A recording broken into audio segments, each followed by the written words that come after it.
the Autistic Me Podcast, I'm Christopher Scott Wyatt. I'm autistic, and I'm unemployed. Only 14% of autistic adults are employed in their communities. A third of autistic adults are considered college and career capable, but less than half of that group are employed full or part-time. A 2017 Drexel University study found that employment rates for autistic adults are lower than for any other disabled community. Only 58% of autistic adults were employed at some point after high school. That compares to 74% of the intellectually disabled and 91% of those with other mental health or neurological challenges. Employed at some point. That's what I've been. Briefly employed at various times since high school. I recently discovered a book that doesn't really make me feel better. The Autism Job Club is both depressing and hopeful. Released earlier this year, the book by Michael S. Bernick and Richard Holden explores autism and employment. The book introduces members of the Bay Area Autism Job Club, a group of autistics who meet monthly as a support group. Most of the autistics in the Bay Area Autism Job Club are well educated. They are intelligent and creative. They should be gainfully employed, at least it would seem. But, like me, many are freelancers, struggling to find that magical formula that provides a steady income and secure future. Without my wife's jobs and the security they have provided, we'd have nothing. Her employers have provided insurance and retirement plans. She is how we are able to care for two wonderful children. She reminds me that I contribute by being the parent on call. I am the transportation and the supplemental education provider. I'd still like to have a career.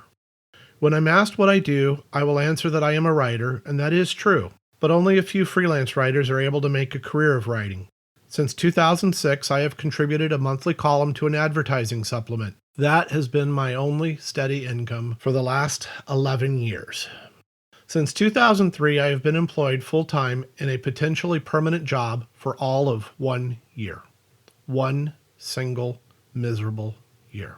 That job, teaching at a small private university, is what brought my wife and I to southwestern Pennsylvania in 2011. By 2012, I asked to be released from my 3-year contract, leaving me unemployed and my wife and I far from family back in California. In the 6 years since leaving that position, I have taught as a visiting professor and as an adjunct professor. Those were temporary jobs, a reality of higher education, especially in the humanities. The longest I have held any significant job is 3 years. I worked for 3 years at the University of Southern California as a mainframe computer consultant, and I taught for 3 years as a graduate assistant at the University of Minnesota. Notice something. Both of those jobs were student employment at universities, part-time work to help pay for my studies. After completing my bachelor's degrees in journalism and English in 1990, I was certain that I would be a high school teacher. But I never completed my clear credential in California. I did my student teaching and accepted a temporary position at my former high school. And then another temp to hire position was offered, which I accepted. To this day, I wish I had remained at my former high school and cleared my credential while teaching there. Taking the second teaching job in the midst of labor strife and other problems at the campus was a mistake. I've always felt like a failure for not obtaining a clear credential to teach high school. I love teaching. I thought I could ignore everything else, but I was wrong. It wasn't the coursework for the teaching credential or the exams that presented a problem. It was my inability to be quiet when I saw abuses of students or the system. It was the same inability to remain silent and my compulsion to answer honestly when questioned that led to my exit from my one and only tenure-track professorship. Rigid ethics proved to be a problem in the real estate and financial industries too. The only full-time, long-term work I've had was created for me by my wife and her family. We had 2 small retail businesses, neither of which thrived. We worked hard, especially my wife, and we did all we could to beat the odds, but we didn't. Along the way, I had continued to substitute teach in local schools and taught part-time at a community college. I enrolled in 3 different master's programs before 1999, but struggled in each setting.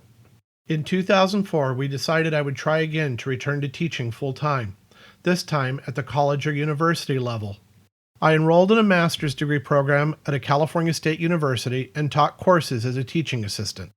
As followers of the Autistic Me know, I managed to complete that master's degree, a doctorate, and recently a Master of Fine Arts degree. Each degree was meant to be a step towards becoming a professor. Despite outstanding student evaluations, solid peer reviews, conference papers, and publications, I did not secure another tenure-track teaching post. Now, 14 years after we began this journey through higher education, I am unemployed with no prospects. It has been almost 3 decades since my undergraduate studies. We have a family, and I have no safety net. Unemployment would be depressing without the university degrees and crushed dreams of teaching. However, knowing I have qualifications for various types of work and still cannot navigate workplaces leaves me angry and bitter, disappointed in myself for not being able to obtain a job and remain employed.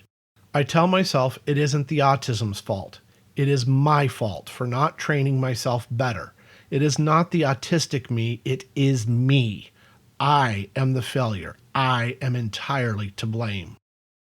I dreamed of being a writer and a teacher. This blog and podcast are part of my efforts to write something, anything that people will read or see. It is part of my effort to prove that I can and should have a job.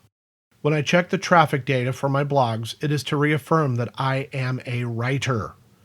I hope those of you reading and listening to the Autistic Me find yourselves learning something along the way. This is what I have. You've been listening to The Autistic Me, Christopher Scott Wyatt. Thank you.